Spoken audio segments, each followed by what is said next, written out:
I'm a big fan of culture. Culture and tradition. Big fan of culture. I believe culture is what makes your identity. It makes you who you are. A man with no culture has no identity. And a man with no identity has nothing to say. Should have nothing to say. I'm sorry. You see a lot of Africans walking down the street with zero identity of who they are. They don't even know who they are. They speak really good English, really good Portuguese, really good French, but no identity because they know nothing about their cultures. Have never been to their father's village. I mean, how you as a human being can live on earth, travel countries, but you have never been to your father's village. Who are you? How can you go try and find who you are out there in the world if you have not even found who you are yourself? Like, how do you do that? How do you speak to your children about yourself? What do you say? Where do you come from? There's no difference between that and a fatherless child. What do you call them? I forgot the word you use. A fatherless child. Like, you have no guidance. As a person, especially of African descent, I think it's very important that you have culture. Culture is very important. So today we're going to dive into something very interesting. It's fighting within tradition. It's not necessarily fights to hurt each other, but yeah. In Southern Africa, I believe there's a tribe named Venda. Bavenda, speak Chi Venda, okay? They practice what they call Musangwe. And Musangwe basically is it's a fight between men, shirtless for most cases. For most cases, sometimes they wear a shirt, but bare hand fight. Two men facing each other. I think that's the most ultimate level of test for a human being, face another man. I mean, you ask boxers and MMA fighters, they will tell you the rush that you feel, the pressure, facing another man that's ready to take your head off. Let's watch this. Interesting. Wow, look at that. Huh? This one looks scared.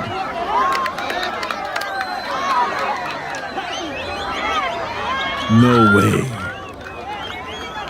Wow. That's a big punch. That's a big punch. I mean, this guy looks like he's got issue with this guy. It's like a long-term issue. So it's not brand new. Wow. That's amazing.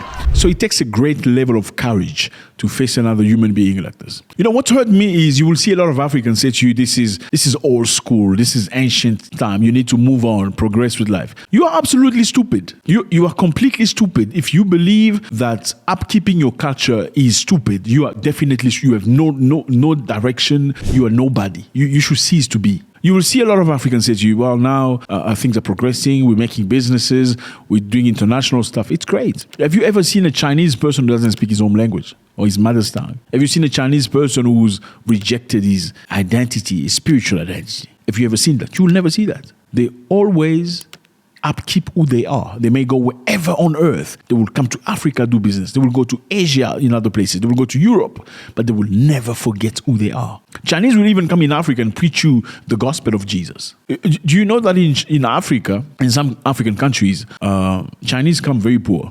Okay, they get to African countries. I think I saw that specifically in Congo. They come poor. Now what they do is they will set up a business that makes plastic chairs. Okay, plastic chairs. And in those plastic chairs, at the back, they will write, Jesus is Lord, in French, in most French countries.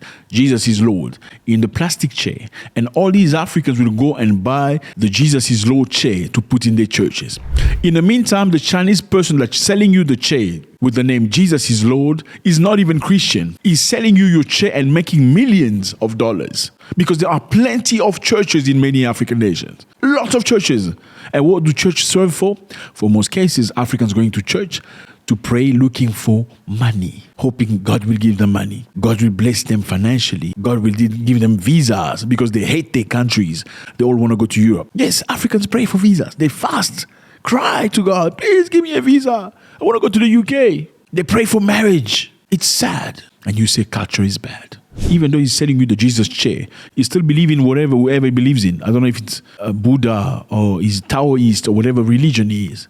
And you say culture is bad, you need to move forward. The Jewish people never move forward. They keep the culture. You will never see a Jewish person go to another businessman who's not Jewish unless he's been through at least 7 different Jewish companies. Unless he doesn't find another Jewish company. Jewish will always support Jewish first. If a Jewish person is looking for security guard, he's going to first try to find a security guard company that belongs to a Jewish person. If he's looking for bread, he's most likely going to go find a bread seller of a Jewish descent. If he's looking for meat, he's probably going to go find kosher. Kosher is Jewish meat. He's not going to go to you. He's going to try to find kosher first. If there's no kosher, then maybe he can get halal, which is Muslim. So Jewish money will circulate into 17 Jewish hands before it goes to anybody else. Black people just want to reject everything that belongs to them. It's unbelievable. The culture is very good because it teaches men how to be men. And I know you're probably asking yourself, how can you be men but beating on each other? Well, it gives you a level of honor, dignity. You can't be honorable if you don't know how to resist. Honorable people don't know how to not resist. People with dignity know how to fight for themselves. It's difficult to sell this culture. It's difficult to buy them. It's difficult for somebody from another place to come and take them over if they have no honor. Let me give you a simple example. Do you understand that many people in Southern Africa were not taken for slavery in America? Do you know that? It was very difficult because they fought. They fought the colonizers. They resisted the colonizers. They fought the colonizers. Some of them were unalived. Then they unalived the colonizers. Then the colonizers brought ships and reinforcements to beat them. But in many African nations where there's no culture, they just went like ships to the surgery, Culture is very important. You see, in some African countries, you'll rarely see somebody with a name that's Mohammed or Halal or Bahamal. Never. And I'm sorry, I know you're probably very touched if you're Muslim. It's a good thing that you're Muslim, but it doesn't mean everybody should be Muslim. I'm just saying, some people can choose to upkeep their culture. There's absolutely nothing wrong with that. In some countries, you won't find that influence. They choose to continue praying their entities or deities. They believe in ancestors. And I'm not saying you should believe in ancestors. All I'm saying to you is you must upkeep your culture. If you remove your culture, you are nothing. A tree is nothing without its root. You cannot walk down the street not knowing your mother's tongue. You cannot do that. You have to be your own person. You must have a day, you be a cultural person, and then a day to be a business person. This is very good because a very similar culture, very similar tradition I see happening in Nigeria as well. In some part of Nigeria, I think it's called dambe. It's also some sort of a boxing with one hand. You use one hand. I see vendor people use both hands to beat each other up. Dambe people use one hand. It's also just as interesting. And yeah, let's watch them. These boys are on. Oh, look at that. Yeah. I wonder if these guys may get paid. I mean, if they got paid, it would probably promote more of it. More because, people are just defined with money today. Let's continue. Let's watch. Wow. Look at that. That was a big punch. That was a big punch. You know, what's crazy about this is, in some African cultures, music is the culture. So it's all about dancing. People just dance. They just shake them waist. They will just shake the waist from morning till evening. And that's absolutely insane. You cannot build an army of men with shaking asses and shaking waists. It's very difficult to have people with brains that are sitting properly if all they do is shake ass and shake. I'm sorry. Fighting has a meaning. Yes, dancing has a meaning. It's being joyful. But fighting defines authority. Fighting brings you responsibility. Fighting tells you must stand in front of the door of your house. If an intruder comes, you are ready. The Greeks fought. The Romans fought. The Turks fought. The Persians fought. They all fought to be strong, powerful, and stand and make empires. You can't be dancing. Leave dancing for women. I'm sorry. For example, someone in Africa, you see them when it comes to war, they don't know how to fight. They just complain, well, our country's been harassed by other countries. You have millions of people, fight and defend yourself. There's a country, DRC, people just dance. They dance. The country is at war, but people just dance. Every night, nightclubs are open. Every day, they have concerts on weekends. They have one of the biggest stadiums in all of Africa. The concerts are always full, 200,000 people. But when it comes to war, nobody want to go to war. They don't want to go defend the country because the culture is dancing. I don't know where that came from. And most people don't speak their own languages. They speak a little bit of it, a little bit of this, and many of French. So the language is not clean. You can't find a channel on TV that's purely language of the country, unless it's the news. There's no culture where people talk about every single thing. It doesn't exist. The country is supposed to have 200 different tribes, but it's just French, and they can't fight. Like I said to you, in Southern Africa, in many places where people fight each other as a culture. There was no colonialist. There was no slavery.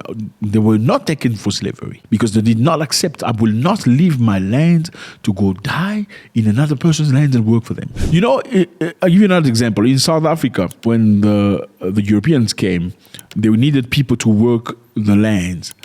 Many South Africans refused to work the land, especially in KwaZulu-Natal. They refused to work the land. So white people had to go to India and bring Indians to work because black people were very stubborn. They refused to work. Look, you need intelligence. You need to be smart to run a country, but you also need to have honor and be stubborn, not accept just anything. A lot of African countries are suffering today. You are guided and directed by dictators because you're scared. You have no courage. And in most of your cultures, there's a level of courage you have to learn from the culture. I don't know what it is. Some people go to the mountain when they reach a certain age where they're going to get circumcised. Some people go up there to a tradition thing to learn from the old elders how to uphold your family, how to be strong. Many people have never had that, but they say they're African just because they're black. No, you can't say you're African if you've never seen your father's village. You're not. We don't know who you are. You can't say you're an African man if you don't know how to defend the door of your house. You're not. Let me know how you feel about this, fellas. It's always a great pleasure. What do you think are the advantages of having this culture, especially when it comes to manhood? What do they do in your country to promote manhood, okay? Hardmanship, strength. It's always a pleasure. God bless.